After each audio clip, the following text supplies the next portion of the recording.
Wow, that's a lot of equipment that I've got on my desk, isn't it?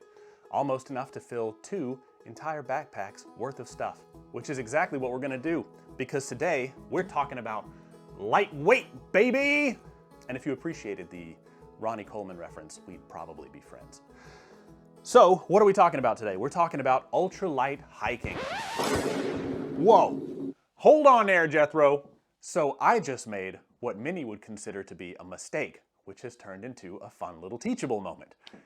See, before I made this video, I was operating under the misconception that ultralight hiking meant taking your weight and bringing it down as low as humanly possible. And to an extent, it kinda does, but there is a more accepted definition among the ultralight community in that your goal is to get your base weight under 10 pounds. So your base weight is everything but consumables. So fuel, water, food, and then your ultralight backpacking. If you get your base weight under 20 pounds, then you're lightweight backpacking.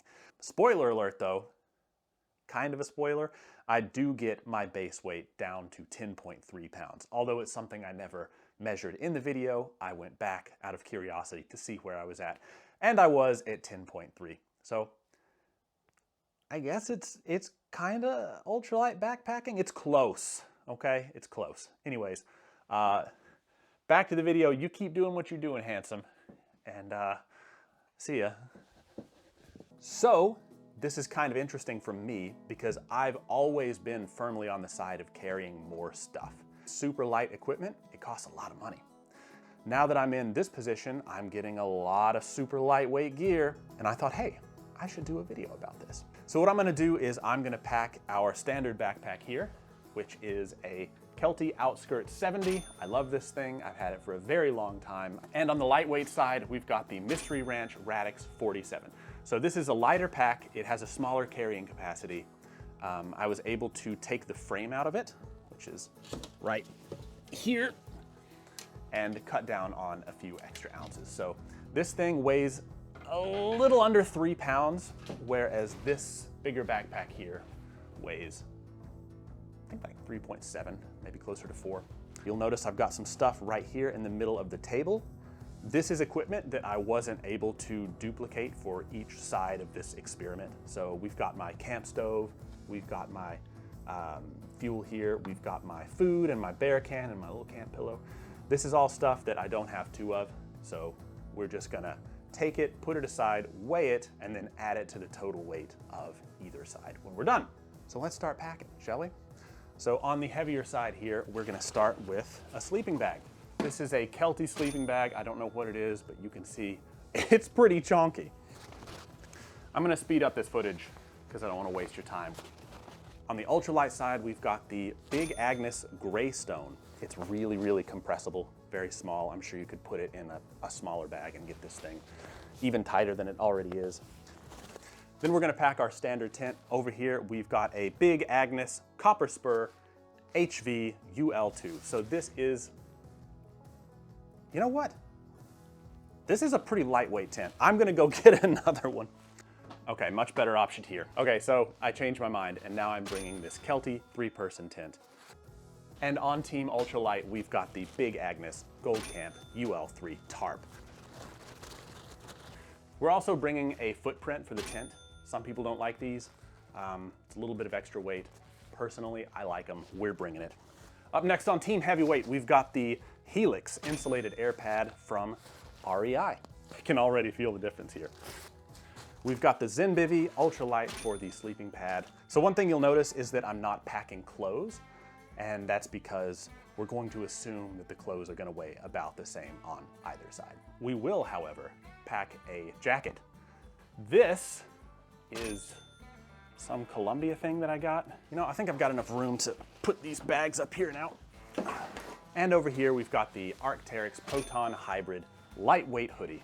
You'll also notice that we got a few more things sitting up on the table here. We've got shoes, which I think is an important consideration. These are our Keen heavy-duty suburban dad at a barbecue hiking shoes. Whereas on this side, we've got lightweight Brooks Ghost running shoes. A lot of people swear by running shoes now. I think a lot of people wear trail runners. They're gonna be comparable in weight to street runners, so. And now we've got water. So this is something that I really wanna talk about here. I have seen that people they'll bring water that they need for their, initial hike in, and then they'll bring one of these, which is a filter bottle by Hydro Pack. So what these do is they allow you to take water directly from a water source and then drink it. There's a built-in filter on top, and then this thing it weighs nothing and it compresses down and can kind of fit anywhere in your pack whenever you don't have water in it. What I'm gonna say about this is that I don't like gambling when it comes to water sources. You never know. You never know if there's gonna be an issue with a water source or something might not be there, which can be especially bad if you've only got one for a significant period of time, depending on where you're hiking. So I always bring a lot more water than I am gonna need. Because remember, folks, if you're hungry, you're hungry. But if you're thirsty, you're dying. So we don't want that. So I've got 85 liters of water, imagine that. 85 ounces of water over here on this side. But over here, we've got a 50-ouncer as well as another 50-ounce bottle. We've also got a couple little goodies over here that I would typically take on a camping trip. I've got my multi-tool, I've got my mess kit here, I've got a fun little folding stool from Hillsound. These are the guys that make crampons. Those are crampons. There's nothing kinky hanging up there. Something else I just considered, we are gonna need a filtration system over here on the heavier side because we don't have a filter bottle. Okay, let's hit the scales.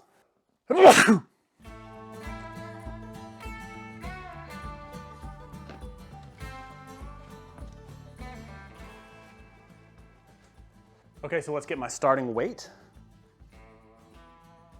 212.9 pounds. And now we'll get the weight of the universal supplies here. We're at 216.4. So what we'll do is we'll just add 3.5 to the totals of each backpack to account for that. Let's do the heavy one first.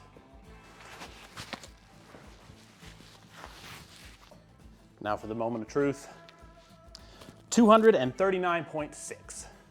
So this brings all of this to 243.1 pounds minus my weight at 212.9 gives us 30.2 pounds.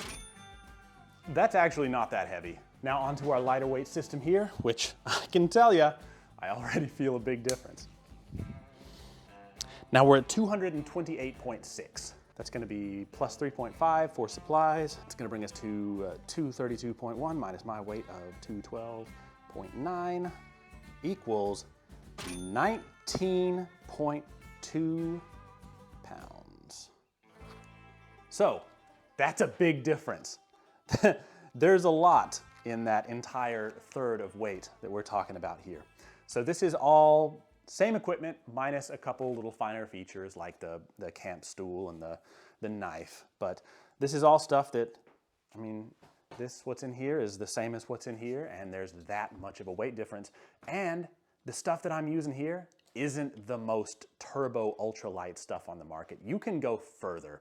So we're coming up on the end of the video. Where does that leave us? Let's bring this to a conclusion.